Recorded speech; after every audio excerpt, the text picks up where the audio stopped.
마가복음 13장 14절에서 27절.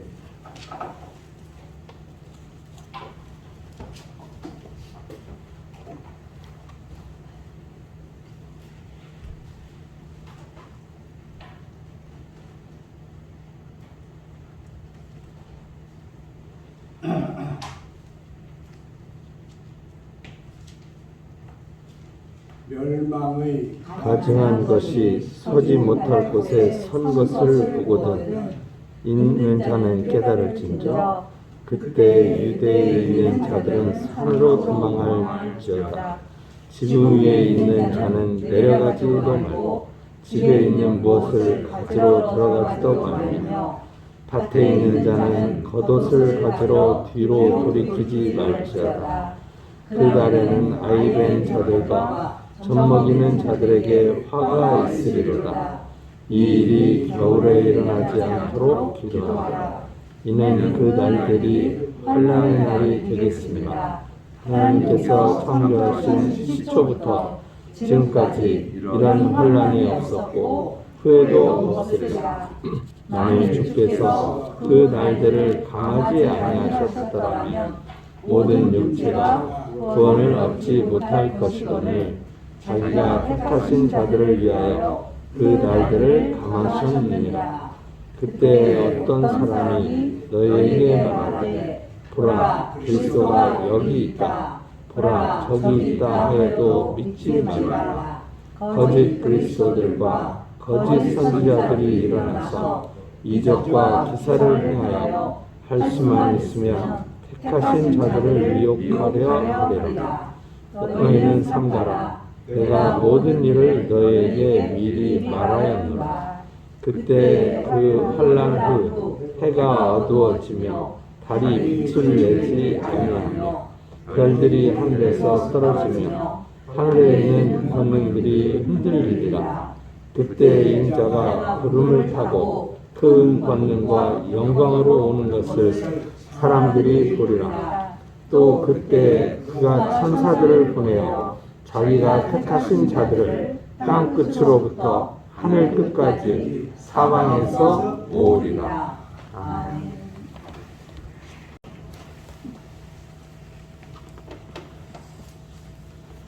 예수님은 제자들과 함께 활동하실 때 여러 말씀을 하셨지만 설교를 하신 일은 아주 드뭅니다. 우리가 마태복음에 보면 5장, 6장, 7장에 산상수훈을 말씀하셨는데 이것은 한 자리에서 앞에서 끝까지 쭉 말씀하신 것이 아니다. 그렇게 우리는 알고 있습니다.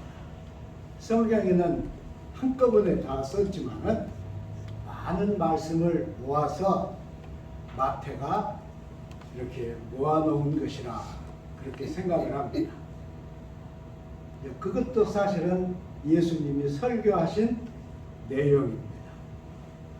그런데 오늘 우리가 읽은 이 마가복음 말씀은 예수님의 정말 설교입니다. 엄청 무섭고 사람들이 상상할 수 없는 그런 종말에 대한 말씀을 하셨습니다. 누가는 이 예수님의 말씀을 강대국의 대군이 예루살렘을 포위하고 모든 사람을 살해하는 그런 실제적인 그 재난으로 썼습니다. 이것을 이제 우리는 대환란이라고 말하죠. 대환란. 마태는 선지자 다니엘의 말씀을 이용해서 멸망의 가증한 것이 절대로 서지 못할 곳에 서게 된 것을 보거든 그랬어요. 그러니까 멸망의 가증한 것이 신적 자리에 서는 것을 보거든 주님이 말씀하신 이 일이 일어날 줄 알라 그랬습니다. 그러니까 예기치 못한 그리고 경험하지 않은 또 성경대로 하면 전무후무한 역사에 없었고 그 재난이 일어나면 역사가 끝이 나는 이런 말할 수 없는 재난이 올 것이다. 이게 예수님의 설교예요. 아주 무섭죠. 그래서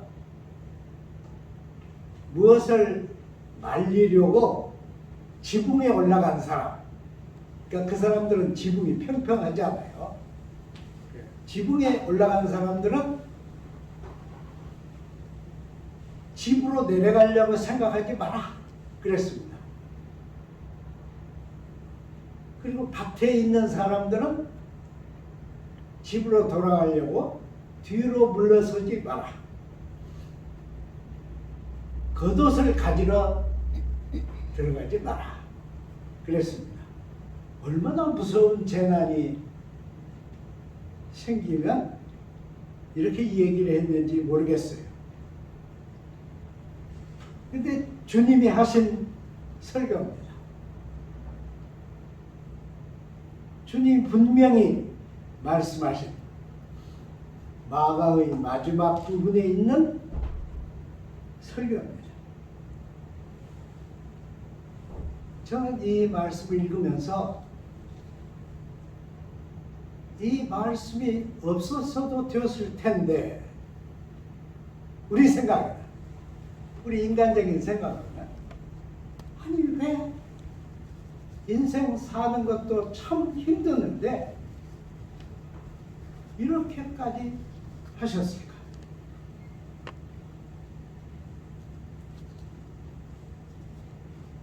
왜 이런 힘든 인생들이 세상을 살아가는데 이런 무서운 설교를 하셨을까? 그런 생각을 해봅니다. 근데 주님은 이 재난과 함께 주님이 돌아오시는 일이 있을 것이다 그랬습니다. 누가는 왕권을 얻으러 가는 사람, 충실한 종에게 모든 걸 맡기고 가는데 언제 올지 모르니까 항상 깨어 있으라 그랬습니다. 주인이 돌아왔을 때 깨어 있는 것을 보면 그렇게 깨어 있는 종은 복되다 그러셨습니다. 하여튼 주님의 이 설교는 무서운 설교입니다. 마가 13장 21절을 보면 그때 어떤 사람이 너희에게 말하되 봐라 그리스도께서 여기 계시다. 혹은 다른 사람 그리스도가 여기 계시다. 그렇게 말할 것이다. 그때 재난이 올 것이다. 이랬어요. 그러니까 우주적인 엄청난 재난이 그때 올 것이다. 단테는 그 유명한 신곡을 쓰면서 이 지상에 태어난 인간들 중에 가장 불행하고 무가치한 인간으로 위선자 그리고 배신자를 들었습니다. 그리고 배신자는 허리가 앞으로 숙여지지 않는다. 그랬어요. 그러니까 못 숙인다는 거죠. 그러니까 하나님을 등졌기 때문에 그는 허리가 뒤로 꺾인다고 단테는 본 것입니다. 그런데 주님은 그리스도가 여기 있다. 내가 그리스도다. 나는 2000년대의 그리스도다. 그런 자도 있죠. 여러분 한국에. 이런 일이 일어나면 생각지 못한 재난이 온다. 그래서 겨울에 일어나지 않게 기도해라. 임산부가 되지 않게 기도해라. 이렇게까지 했어요. 참 기막히죠. 한국에는 이단들이 엄청 많습니다. 한국에는 기독교인도 많고 이단도 많습니다. 아주 특출한 이단들이 계속해서 일어납니다. 그래도 기성교회가 잠을 깨지 못합니다. 이단들이 일어나는 것은 그냥 역사 속에 잘못된 사람들이 일어났다 없어지는 것이 아닙니다. 이단들이 일어나는 것은 교회의 기능이 상실되는 표징입니다. 왜 교회들이 깨닫지를 못하는지 이해가 안 될 지경이죠. 계속 이단들이 일어납니다. 그리고 가장 예수를 잘 믿는다고 하는 집단들은 이단으로 발전합니다. 왜 그럴까요? 이것은 주님이 말씀하신 대로 대재난이 일어나서 멸망이 오기 전에는 고쳐지지 않는, 얼마나 무서운 일인지 모릅니다. 우리는 그냥 평범하게 생각해요. 이단들이 날뛰어도 훌륭한 신자들이 있으니까 이렇게 생각하는 거예요. 그러나 주님의 설교는 이랬어요. 그리스도가 여기 있다, 저기 있다. 그럴 때 전무후무한 재난이 올 것이다.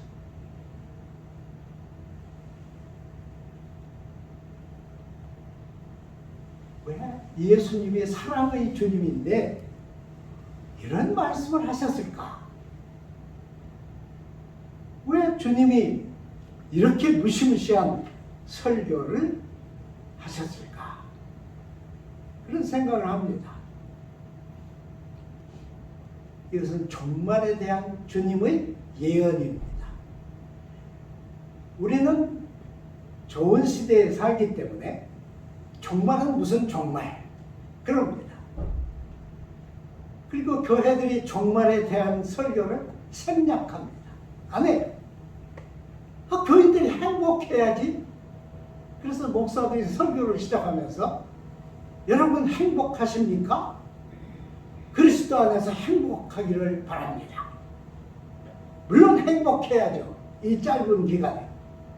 그러나 행복이 다는 아닙니다. 어디에도 사람들이 추구하는 온전한 행복은 없습니다. 왜냐? 거짓과 위선이 살아있는 온전한 행복은 없다.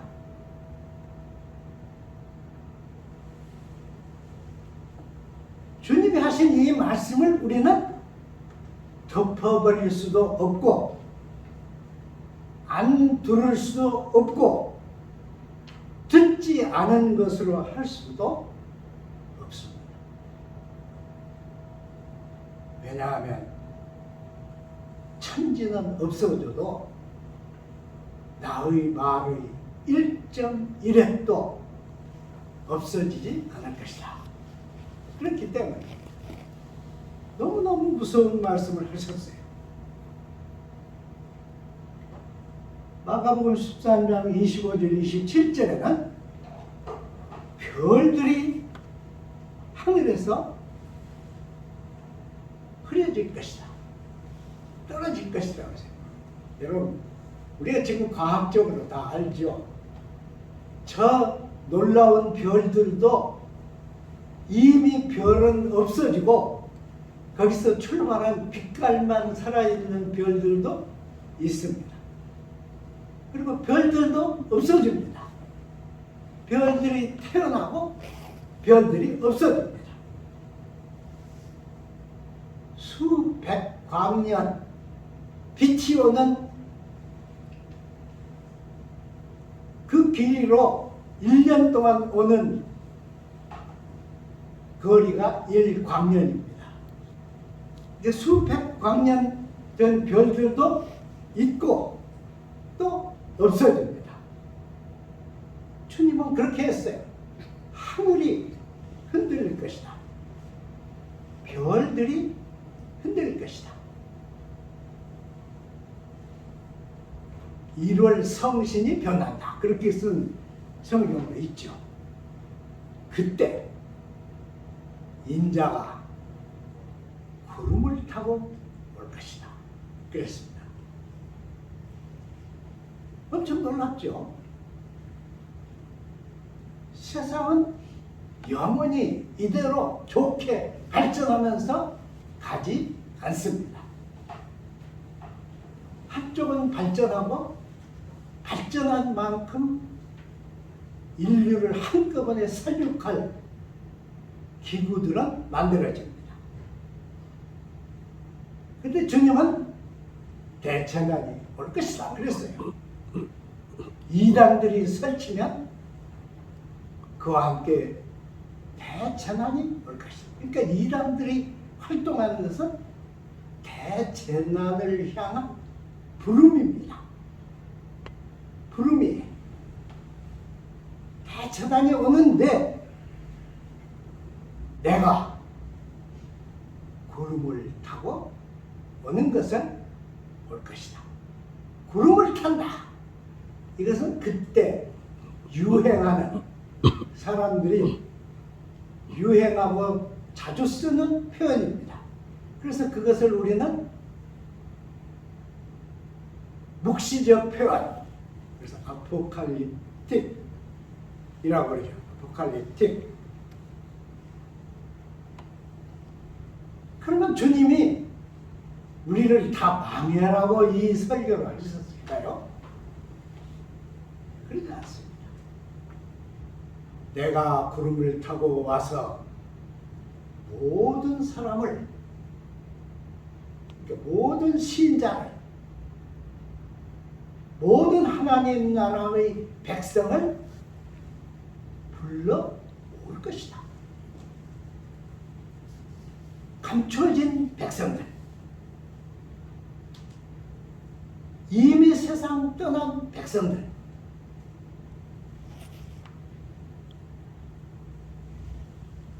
이미 없는 것 같은 미미한 존재들,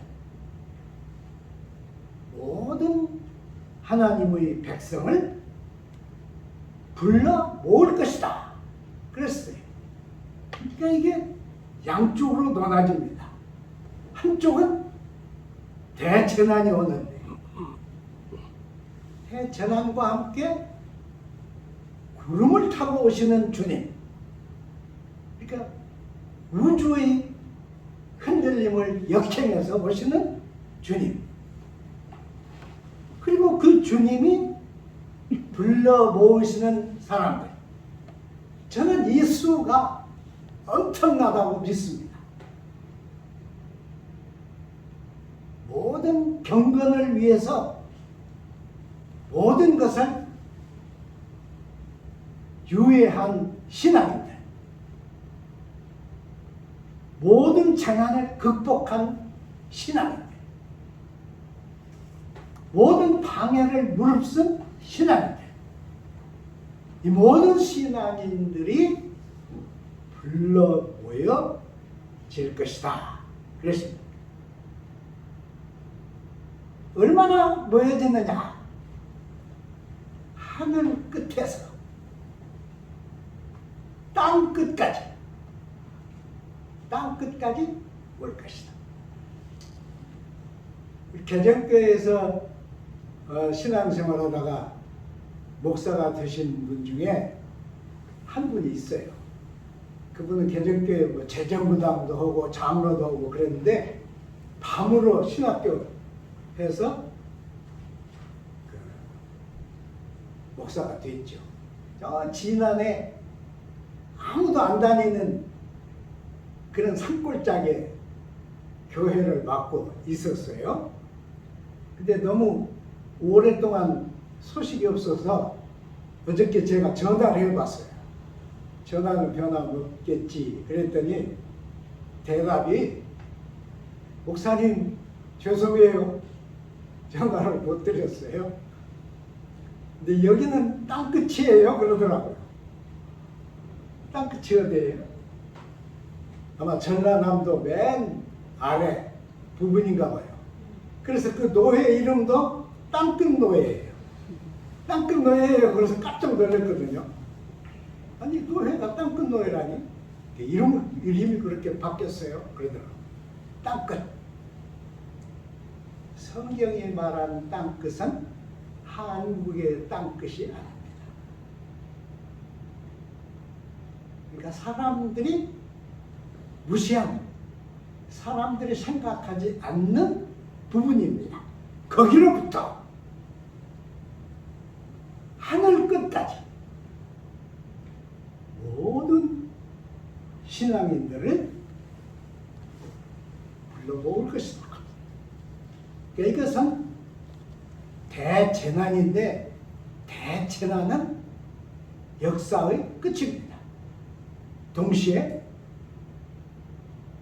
우주 역사의 대전환점입니다. 우리는 상상할 수가 없죠. 그러나 그것이 그대로 될 것이라는 믿음은 우리가 다 가지고 있습니다. 여러분, 종말, 그러면 이 종말을 그리거에서는 에스카톤이라고 했어요. 에스카톤. 그래서 그것을 그대로 영어로 바꿔서 에스카톨로지 그럽니다. 종말론, 종말에 대한 말씀. 그래서 종말론 그럽니다. 이 종말 속에 진정한 신앙이 있습니다. 왜 그러느냐? 온 그리스도인들은, 전 세계에 있는 그리스도인들은 종말이 올 것을 믿습니다. 그렇게 믿어요. 어떻게 오는지는 우리는 모릅니다. 올 겁니다. 그런데 종말이 오기 전 신자들은 어디에 있느냐 하는 질문이죠. 이 질문은 아주 중요한 질문이에요. 그래서 종말이 이르기 전 기간의 신앙은 어떤 신앙이냐? 이렇게 묻는 거예요. 그 신앙은 뭐냐? 종말 저편의 시간을 미리 우리가 가져오는 겁니다.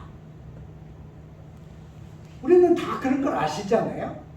여러분, 우리가 학교 들어가려면, 대학 들어가려면 대학 들어가기 전에 대학생의 그것을 끌어오잖아요. 아직 대학생 그거 모르지만은 어렴풋이 있는 걸 끌어와요. 그것이 형성되어야 대학생이 됩니다. 우리가 습관적으로 사랑 그러는데, 우리가 가장 구체적으로 느낄 수 있는 사랑은 사람과 사람 사이의 사랑입니다. 특히 젊은이들이 애인으로 사랑할 때 그 사랑은 어떤 사랑을 사랑하는 겁니까? 그것은 결혼 후에 살아갈 삶을 미리 잡아당겨서 미리 끌어당겨서 여기에서 아직 결혼하지 않은 그 상태에서 사랑을 하는 것이 그게 사랑의 연습입니다. 사랑의 연습 속에는 사랑의 실체가 있어. 사랑의 리얼리티는 사랑의 연습 속에는 없습니다. 왜냐하면 애인으로서 사랑할 때는 모든 것이 좋은 거예요. 인간의 약점도 보이지 않고 인간의 허점도 보이지 않고 인간의 한계도 보이지 않고 그 인간의 능력도 보이지 않습니다. 그러나 그때의 사랑은 연습입니다. 정말 결혼을 하면 모든 사람이 상대의 본 모습을 알게 됩니다. 그 본 모습의 사람을 사랑하는 사랑이 진짜 사랑입니다. 거기는 아픔도 있고 눈물도 있고 가슴을 치는 일도 있고 절망도 있고 고통도 있고 사경을 헤매는 것도 없지 않습니다. 그러나 그것이 사랑의 실체입니다. 잠자면서 어제의 모든 걸 잊어버립니다.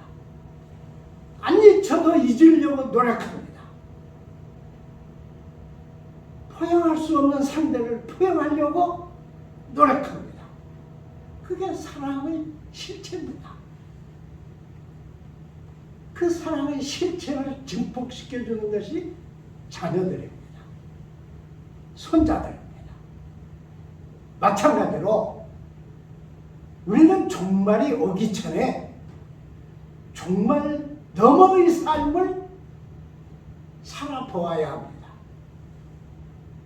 그것을 우리는 eschatological life, 종말론적 삶이라고 합니다.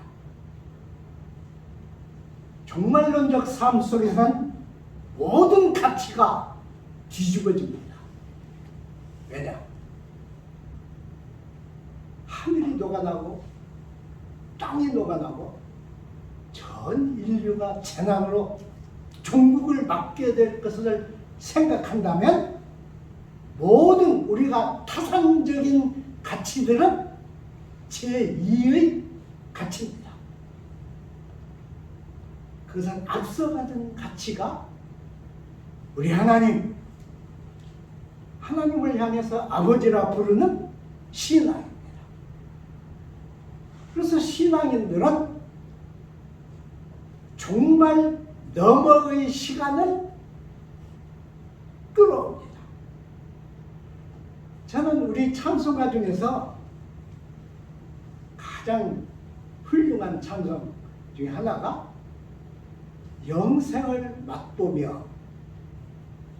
영생을 맛보며 하는 표현이에요. 우리 지상에는 영생이 없습니다. 우리는 다 죽음을 향해서 가고 있습니다. 그러나 이 죽음을 향해서 가는 발걸음 속에 영생을 맛보는 신앙이 있습니다. 매일의 고통 속에 이 신앙이 없으면 우리는 희망을 상실하게 됩니다.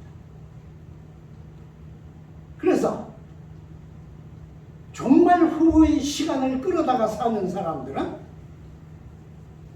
예수님이 세상에서 어떻게 살았는가 하는 것을 생각합니다. 다시 구현하려고 노력합니다. 내가 구현하려고 결심합니다. 그래서 이 종말론적인 삶은 내가 여기 현재 밤과 낮이 바뀌는 여기 살고 있지만은 내 삶의 구체적 초점은 주님이 되는 것입니다. 주님.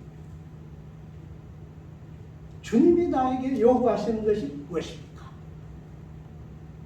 주님. 주님이 내게 명하시는 것이 무엇입니까? 주님이 이 인생의 끝에 이르기 전에 나에게 요청하시는 것이 무엇입니까? 이 질문을 하게 되면 우리는 여태까지 눈에 보이지 않던 감춰져 있는 사람들이 보이게 됩니다. 상관없던 사람들이 상관 있는 사람이 됩니다. 남이, 내가 아닌 남이 내 속에 자리하고 있는 것을 깨닫게 됩니다. 레비나스라고 하는 철학자는 영혼이 어디 있냐 하는 질문을 했어요. 영혼은 타인에게 있다 그랬습니다. 타인의 삶이 나의 영혼과 영속된다. 그러니까 내가 기쁘고 내가 만족하고 내가 모든 것을 이루기 위해서 타인을 배제했다면 이 사람은 영혼과 관계가 없습니다. 정말 후의 시간을 끌어온 사람은 달라집니다. 어떻게 달라집니까? 보이지 않던 사람들이 보입니다. 보지 않으려고 한 사람들이 보입니다. 보아서는 손해가 나는 사람들을 보게 됩니다. 이것이 주님이 우리에게 주신 이 종말론 설교의 핵심입니다. 끝이 아니에요. 우리 각 개인이 끝이 올 것이지만은 우리는 그 에스카톤 너머의 시간을 이 지상의 시간 속에서 맛보고 깨닫고 가지고 구체적으로 살게 됩니다. 기도하겠습니다. 하나님 아버지, 주님이 왜 이렇게 무서운 종말과 재난을 설교하셨는지 어렴풋이 우리는 깨닫게 되옵니다. 우리는 지금 여기 흘러가는 시간 속에 있지만 우리의 신앙은 종말 너머에 하나님의 시간을 끌어다가 하나님과 함께 살며 임마누엘을 이루게 함께하여 주옵소서. 우리 신앙들이 불 속의 섬광처럼 세상을 태우고 주님의 모습을 보게 하시고 주님과 함께 살게 하옵소서. 예수님 이름으로 기도드립니다.